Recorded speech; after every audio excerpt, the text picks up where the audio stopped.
Iran Israel യുദ്ധം അവസാനിപ്പിക്കണമെന്ന് Gulf രാജ്യങ്ങൾ ഒറ്റക്കെട്ടായി ആവശ്യപ്പെടുന്നു. അമേരിക്കൻ ആക്രമണത്തിന് പിന്നാലെ ഗൾഫ് മേഖല അതീവ ജാഗ്രതയിൽ തുടരുകയാണ്. ബഹ്റൈനിൽ അത്യാവശ്യത്തിനല്ലാതെ ആളുകൾ പുറത്തിറങ്ങരുത് എന്ന് സർക്കാർ ഔദ്യോഗികമായി നിർദ്ദേശിക്കുന്നു.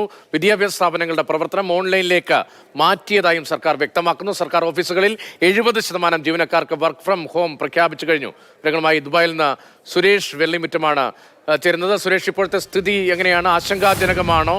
ഇപ്പോൾ ഔദ്യോഗികമായി സർക്കാർ തന്നെ ഈ മുന്നറിയിപ്പും പ്രവൃത്തി സമയത്തിൽ സ്കൂൾ ഒപ്പം തന്നെ ഓഫീസുകളിലെ പ്രവൃത്തി സമയത്തിലുമൊക്കെ ഇങ്ങനെ ക്ലിപ്തത വരുത്തുന്നത് എന്തുകൊണ്ടാണ്? ഒരു അറ്റാക്ക് ഉണ്ടാകും എന്ന ആശങ്ക എല്ലായിടത്തും മൂടുകയാണോ?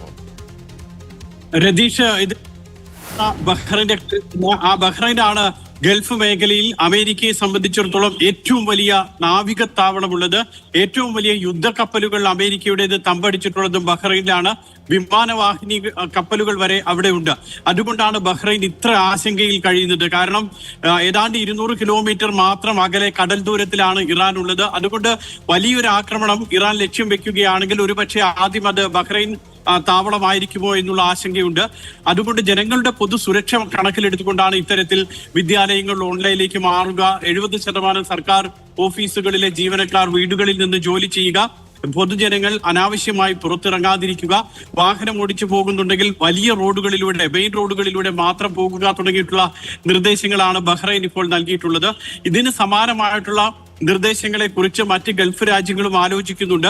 അവർ പൊതുജനങ്ങൾക്ക് ഇത്തരം ഒരു നിർദ്ദേശം നൽകിയിട്ടില്ല എങ്കിൽ പോലും ആഭ്യന്തര മന്ത്രാലയവും വിദേശകാര്യ മന്ത്രാലയവും ഒക്കെ ഇക്കാര്യത്തിൽ വലിയ ചർച്ചകൾ നടത്തുന്നുമുണ്ട്. കാരണം ഏത് നിമിഷവും നേരത്തെ സൂചിപ്പിച്ചതുപോലെ തന്നെ എല്ലാ GCC രാജ്യങ്ങളിലും അമേരിക്കയ്ക്ക് കരസേനയുടെയോ നാവികസേനയുടെയോ വ്യോമസേനയുടെയോ ഒക്കെ താവളമുണ്ട്. അതുകൊണ്ട് എവിടെയും ഒരു ആക്രമണം എല്ലാ GCC രാജ്യങ്ങളും ആശങ്കപ്പെടുന്നുണ്ട്. ഇനി ഇറാൻ നേരിട്ട് അടിച്ചിട്ടില്ല എങ്കിൽ പോലും ഇറാനോട് വലിയ പിന്തുണ പ്രഖ്യാപിച്ചിട്ടുള്ള ഹൂതികളുടെ ഭാഗത്തു നിന്ന്, യമനിലെ ഹൂതികളുടെ ഭാഗത്തു നിന്നൊക്കെ ആക്രമണം ഉണ്ടാകുമോ എന്നൊക്കെയുള്ള ആശങ്കയുണ്ട്. അതുകൊണ്ടാണ് ഗൾഫ് രാജ്യങ്ങൾ ഇപ്പോൾ ഇത്രയ്ക്ക് വലിയ ആശങ്കയിൽ കഴിയുന്നത്. ഇസ്രയേൽ യുദ്ധം അവസാനിപ്പിക്കണമെന്ന് ഗൾഫ് രാജ്യങ്ങൾ ആവശ്യപ്പെടുന്നു. അതേസമയം തന്നെ അമേരിക്കൻ ആക്രമണത്തിന് പിന്നാലെ ഗൾഫ് മേഖല അതീവ ജാഗ്രതയിലേക്ക് പോവുകയാണ്. നമ്മളെ സംബന്ധിച്ചും വലിയ ആശങ്കയുള്ള ഒരു വാർത്തയാണത്. ബഹ്റൈനിൽ അത്യാവശ്യമില്ലാതെ ആളുകൾ പുറത്തിറങ്ങരുത് എന്ന സർക്കാരിന്റെ ഔദ്യോഗികമായ നിർദ്ദേശം. വിദ്യാഭ്യാസ സ്ഥാപനങ്ങളുടെ പ്രവർത്തനം ഓൺലൈനിലേക്ക് മാറ്റുന്നു. സർക്കാർ ഓഫീസുകളുടെ പ്രവർത്തനം അത് 70% വർക്ക് ഫ്രം ഹോമായി പ്രഖ്യാപിക്കുന്നു. അങ്ങനെ നിയന്ത്രണങ്ങളിലേക്ക് വരികയാണ്.